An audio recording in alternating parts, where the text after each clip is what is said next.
पंजाब से। राधे राधे। महाराज जी, सभी उन्हीं की इच्छा से हो रहा है तो उसका फल हमें क्यों भुगतना पड़ रहा है?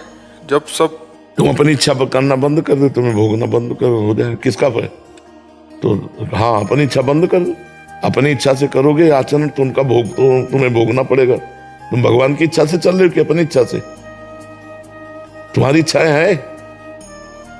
मेरे को तो लगता है कि अंदर से जो भाव उठते हैं कि भगवान की इच्छा मन मन मन है। जब तक मन नहीं मर जाता, भगवदानंद को प्राप्त नहीं होता, तब तक जीव को कर्म का भोग भोगना पड़ेगा। अवश्य में भोक्तव्यम कृतम कर्म शुभा शुभम। कर्ता बनो तुम और भगवान के ऊपर छोड़ दो तो फिर भोगना पड़ेगा। ऐसा थोड़ी, अच्छा करोगे अच्छा भोगना पड़ेगा, बुरा करोगे बुरा भोगना पड़ेगा। और जब मन और अहंकार भगवान को समर्पित हो जाता है तो जीवन मुक्त हो जाता है। फिर कोई पाप नहीं लगेगा। पूरे विश्व का भंडारा हो जाए तो कोई उसे पुण्य नहीं मिलेगा। कर्ता भाव रहित होना, तो अभी तो कर्ता भाव से हो। अभी कहाँ इस भाव में आ गए कि जो हो रहा है वो भगवान की इच्छा से हो रहा है। यहाँ भगवान विराजमान हो गए, प्रकाशमान हो गए। अब जो होगा तो उसके द्वारा कुमार्गगामी प्रवृत्ति थोड़ी होगी।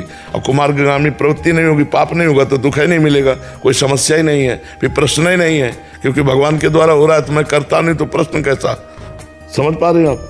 हाँ, तो ये अभी इस दलील से नहीं चलेगा तेरी सत्ता के बिना पत्ता नहीं हिलता। तो फिर नरक भी उसकी इच्छा से बना है, रोग भी उसकी इच्छा से बने, पुलिस डिपार्टमेंट भी उसकी इच्छा से, डंडे लगाएगा ये भी उसकी इच्छा है, ये भी उसकी इच्छा है। तो मतलब यहाँ चतुराई तो चलेगी। ले एक बड़े विद्वान थे तो बड़ा उपवन लगाए हुए थे, बगीचा, कुआं बावड़ी सब फूल सुंदर। तो एक गाय चरती हुई अंदर आ गई। तो शायद उनका मारने का उद्देश्य नहीं होगा क्योंकि धर्मार्थी थे। तो उन्होंने एक पत्थर का टुकड़ा उठाया और ऐसे तो गाय के मस्तक में लगी और तुरंत गिरी और मर गई। अब गौ हत्या प्रकट हो गई। गौ हत्या सामने आई और कहा पंडित जी स्वीकार करो मुझे, तुमने अभी गौ हत्या की। वो बड़े विद्वान थे। उन्होंने तुरंत, देवराज इंद्र का वास हाथ में है, जैसे चरणों में विष्णु का वास है, अलग अलग देवताओं का। उनका देवराज इंद्र ने मारा क्योंकि हाथ में पत्थर और पत्थर से ऐसे, ये देवराज इंद्र के पास वो गौ हत्या देवराज इंद्र के पास गई। तो इंद्र ने कहा हमने कब गौ हत्या की? बोले आपका हाथ में वास है, वो ब्राह्मण, बोले शास्त्र में ऐसा वर्णन है तो आपको भोगना पड़ेगा। बोले चलो हमारे साथ गुप्त रूप से रहना।